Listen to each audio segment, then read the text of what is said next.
નમસ્કાર મિત્રો, હું મનીષ પાઠક, વેરાવળ કેળવણી ઉચ્ચ પ્રાથમિક શાળા, શ્રી એચપી જોશી હાઈસ્કૂલ અને શ્રીમતી એચઆર મહેતા ઉચ્ચતર માધ્યમિક શાળાની આ આછેરી ઝલકમાં આપ સૌનું સ્વાગત કરું છું. અભિવાદન. 2008માં આ શાળામાં આચાર્ય તરીકે જોડાયો. 2008 પહેલાં આ શાળામાં 2 વર્ગો ચાલતા હતા અને શાળાની સંખ્યા લગભગ 69ની આસપાસ હતી. તે વખતે શાળાનું એક નાનું મકાન પણ હતું. 2008 પછી આ શાળાનો ધીમે ધીમે વિકાસ કરવાનું કામ મારા શિરે આવ્યું. સંખ્યાનો અભાવ ન હતો, પણ કન્યા કેળવણી આજુબાજુના જે 27 ગામો છે તેમાં શિક્ષણની જાગૃતિનો અભાવ હતો. તો આજુબાજુના ગામોમાં રાત્રિ મુલાકાત કરી, વાલી મિટિંગ કરી અને શિક્ષણની જાગૃતિ લાવવાનો ખૂબ જ વિનમ્ર અમે પ્રયાસ કર્યો. દીકરીઓને આવવા જવાની તકલીફ પણ પડતી હતી, એટલે શાળાના ભૂતપૂર્વ વિદ્યાર્થી શ્રી ગજેન્દ્રભાઈ વાસુદેવ જોશીએ સ્કૂલ બસ ગિફ્ટ આપી, જેથી દીકરીઓને આવવા જવામાં ક્યાંય તકલીફ ન પડે. સાથે બીજી એક સ્કૂલ બસ પણ દાતા શ્રી રોહિતભાઈ દયાશંકર જોશીએ પણ આપી. આમ ધીમે ધીમે આજુબાજુની કન્યાઓમાં શિક્ષણની જાગૃતિ લાવી અને આવવા જવાની વ્યવસ્થા કરી. પરિણામે આજે 27 ગામોમાંથી લગભગ 460 દીકરીઓ આવી રહી છે.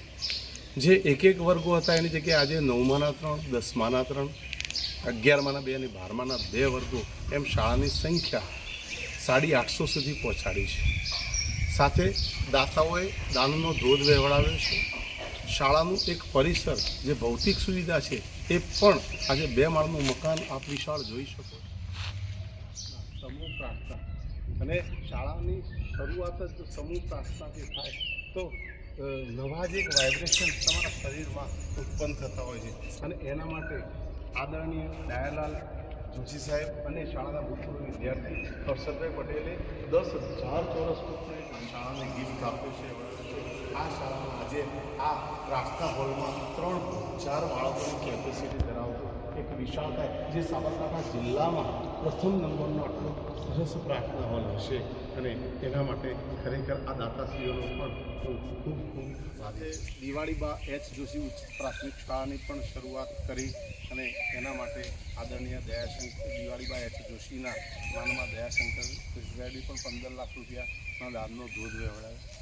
ટૂંકમાં આજુબાજુના 27 ગામના વિદ્યાર્થીઓ દીકરીઓ ખૂબ સરસ રીતે ભણી શકે એના માટે ગુજરાત રાજ્યમાં જો સૌથી ખરેખર બેસ્ટ સુવિધાવાળી જો કોઈ શાળા હોય તો આજે એક વેરાવળ હાઈસ્કૂલ ઉભરી આવી છે, જેમાં વાહ કોમ્યુનિટી સાયન્સ સેન્ટરનું સરસ પ્રયોગશાળા, જતન પ્રયોગશાળા હમણાં નિર્મિત પામી છે. સાથે સાથે સરસ કોમ્પ્યુટર લેબ છે. વોકેશનલ ટ્રેડ, એગ્રીકલ્ચરના અને બ્યુટી એન્ડ વેલનેસના પણ અહીંયા શરૂ કરવામાં આવ્યા છે. આમ ગત વર્ષે જ સાબરકાંઠા જિલ્લાની શ્રેષ્ઠ શાળાની એવોર્ડ, જેમાં 1 લાખ રૂપિયાનું પ્રોત્સાહક ઇનામ પણ મળ્યું છે. આમ આજે આજુબાજુના દીકરા દીકરીઓની ગ્રામજનોમાં એટલી આનંદની લાગણી છે, એટલો ઉત્સાહ છે કે જે શિક્ષણ જે શહેરમાં જઈને મેળવવું પડતું હતું એની જગ્યાએ આ બધી જ વસ્તુ, સરસ શિક્ષણ, ઊંચી ટકાવારી, સાથે સાથે બસની આવન જવનની વ્યવસ્થા. બસ પણ ગુજરાત રાજ્યમાં ગ્રાન્ટેડ શાળામાં જો કોઈ સ્કૂલ બસ હોય તેવું નમૂનારૂપ ઉદાહરણ પણ વેરાવળ હાઈસ્કૂલ છે. આમ બધા જ પ્રકારની સુવિધાઓનો સુભગ સમન્વય એટલે વેરાવળ હાઈસ્કૂલ. એટલે ખરેખર વેરાવળ હાઈસ્કૂલની તમને લાઈવ આછેરી ઝલક રજૂ કરતાં હું ખૂબ જ આનંદની અને હર્ષની લાગણી અનુભવું છું. Thank you.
એવી જ રીતે આપણા શરીરની અંદર જે વહન થાય છે એ રુધિર દ્વારા થાય છે. તો રુધિરની અંદર સાથે સાથે શાનું વહન થાય છે? તો એ ખોરાકનું વહન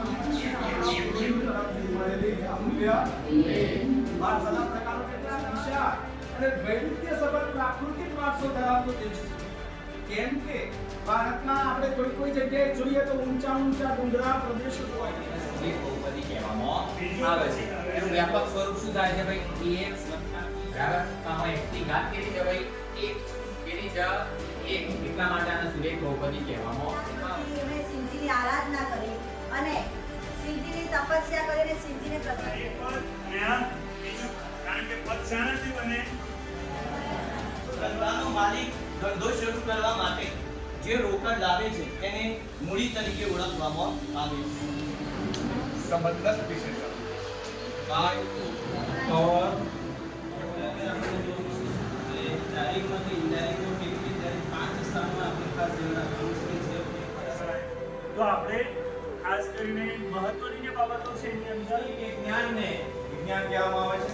વિજ્ઞાનના એ બે પ્રકાર પડે છે. એમાં એ સોશિયોલોજી કહેવામાં આવે છે અને આ સોશિયોલોજી શબ્દ લેટિન અને ગ્રીક ભાષાના સોશિયો અને લોગોસ માંથી અનેક પ્રકારની સમસ્યાઓનો ઉકેલ લાવવા માટે વપરાય છે. બહુલક્ષી એટલે એક કરતાં વધારે લક્ષ સિદ્ધ કરતું હોય તેની વાત કરવામાં આવી છે. અધર્મેણ એનો અર્થ થાય છે અધર્મ. લખવાનું નવની બરાબર અને એમને જે ચૂડીદાર મળ્યા છે એમને વ્યાજનો વારસ વેરા વેરાની છાયડી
ત્રીજી બાજુ જે છે એનો ખૂણો જે છે એનું માપ છે x. ટોટલ થાય 360.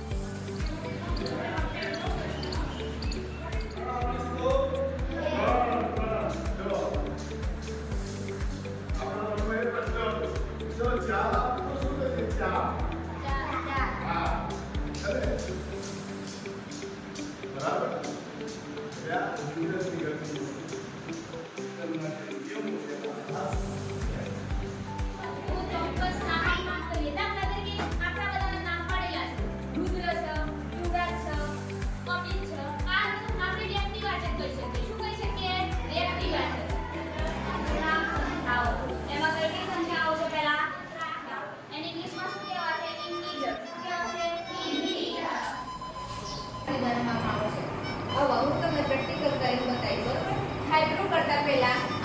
2 કે 3 પટ્ટીમાં વાળવામાં આવશે.